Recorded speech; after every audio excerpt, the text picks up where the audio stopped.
শুরু হয়ে গেল বাংলা আবাস যোজনার দ্বিতীয় কিস্তির টাকা দেওয়ার কাজ। হ্যাঁ বন্ধুরা, আপনারা ঠিকই শুনছেন, বাংলা আবাস যোজনার দ্বিতীয় কিস্তির টাকা দেওয়ার কাজ কিন্তু শুরু হয়ে গেছে। 8 লক্ষ উপভোক্তার দ্বিতীয় কিস্তির টাকাও কিন্তু খুব শীঘ্রই তাদের ব্যাংক অ্যাকাউন্টে ঢুকতে চলেছে।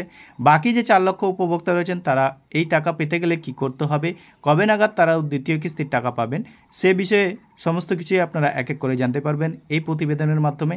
ভিডিওটা প্রথম থেকে শেষ পর্যন্ত দেখুন, তাহলে সমস্ত কিছুই আপনারা বুঝতে পারবেন। তো চলুন বন্ধুরা, ভিডিওটাকে শুরু করা যাক। দেখুন এই বিষয়ে কি বলা আছে। বাংলার বাড়ি প্রকল্পের দ্বিতীয় লব্ধের টাকা দেওয়া শুরু করতে চলেছে রাজ্য। চলতি মাসে সেই টাকা পৌঁছে যাবে গ্রাহকের অ্যাকাউন্টে। বৃহস্পতিবার থেকে পঞ্চায়েত দপ্তরের সেই টাকা প্রত্যেক জেলা শাসকের কাছে পাঠানো শুরু হয়েছে। নবান্নের সূত্রে খবর, যে সমস্ত উপভোক্তারা বাড়ি লিল্টন পর্যন্ত হয়েছে তারাই কেবল দ্বিতীয় লব্ধের টাকা পাবেন। সেই তালিকা 7,95,000 উপভোক্তায় রয়েছেন।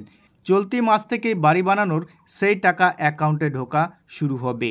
তো ইতিমধ্যে দেখতে পাচ্ছেন 7,95,000 এমন উপভোক্তা রয়েছেন যাদের বাড়ি লিল্টন পর্যন্ত কমপ্লিট হয়েছে।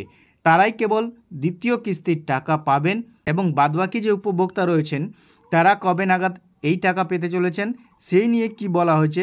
এখানে বলা হয়েছে, দেখুন, বাংলার বাড়ি প্রকল্পের প্রথম লব্ধের 60,000 টাকা গত বছর ডিসেম্বর মাস থেকেই দেওয়া শুরু হয়। নিয়ম অনুযায়ী সেই টাকা দিয়ে ঘরের লিল্টন পর্যন্ত বানানোর কথা। এই ধাপে যারা টাকা পাচ্ছেন না, সে বাকি 4 লক্ষ উপভোক্তা যাতে লিল্টন পর্যন্ত বাড়ি তৈরি কাজ দ্রুত শেষ করেন তার জন্য নিয়মিত তদারকি করছেন পঞ্চায়েত দপ্তর। নবান্নের এক আধিকারিকের কথাই ধরা যাক, এক পাড়ায় 2 উপভোক্তা রয়েছেন। একজন লিল্টন পর্যন্ত কাজ করেছেন আর দ্বিতীয়জন করেননি।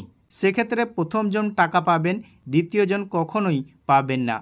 আর যখন পাবেন না তখন দ্বিতীয়জনও টাকা পাওয়ার জন্য দ্রুত লিল্টন পর্যন্ত কাজ শুরু করবেন। তো ইতিমধ্যে দেখতে পাচ্ছেন বাংলার বাড়ির প্রথম কিস্তির টাকা পেয়ে কিন্তু অনেকেই লিল্টন পর্যন্ত কাজ সেরে ফেলেছেন। যারা সেরে ফেলেছেন তারা কিন্তু দ্বিতীয় কিস্তির টাকা পেতে চলেছেন। এবং যেসব উপভোক্তার এখনও পর্যন্ত বাংলার বাড়ির লিল্টন পর্যন্ত হয়নি, তাদের দ্রুত কাজ শেষ করার জন্য পঞ্চায়েত দপ্তর কিন্তু নিয়মিত তদারকি করছেন। এই বিষয়ে আর কি বলা আছে দেখুন। এখানে বলছে, কেন্দ্রীয় সরকার প্রধানমন্ত্রী আবাস যোজনার টাকা না দেওয়ায় রাজ্য নিজের খরচে বাংলার প্রান্তিক মানুষদের জন্য বাড়ি তৈরি করে দিচ্ছেন মমতা বন্দ্যোপাধ্যায়ের সরকার। একজনকে দেওয়া হয় 1,20,000 টাকা। 2024 সালের ডিসেম্বর মাসেই 12 লক্ষ ব্যাংকের অ্যাকাউন্টে প্রথম কিস্তির 60,000 টাকা পাঠিয়েছে রাজ্য।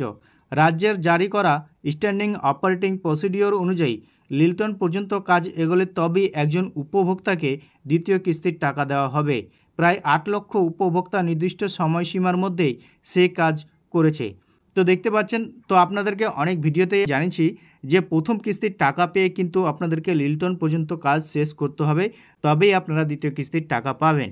এ বিষয়ে পঞ্চায়েত মন্ত্রী প্রদীপ মজুমদার বলেন, ঠিক কবে এই টাকা উপভোক্তাদের অ্যাকাউন্টে পৌঁছে যাবে তার দিনক্ষণ ঠিক হয়নি এখনও, তবে পঞ্চায়েত দপ্তর তৈরি চলতি মাসেই যাতে এই টাকা দেওয়া হয় তার তদারকি চলছে।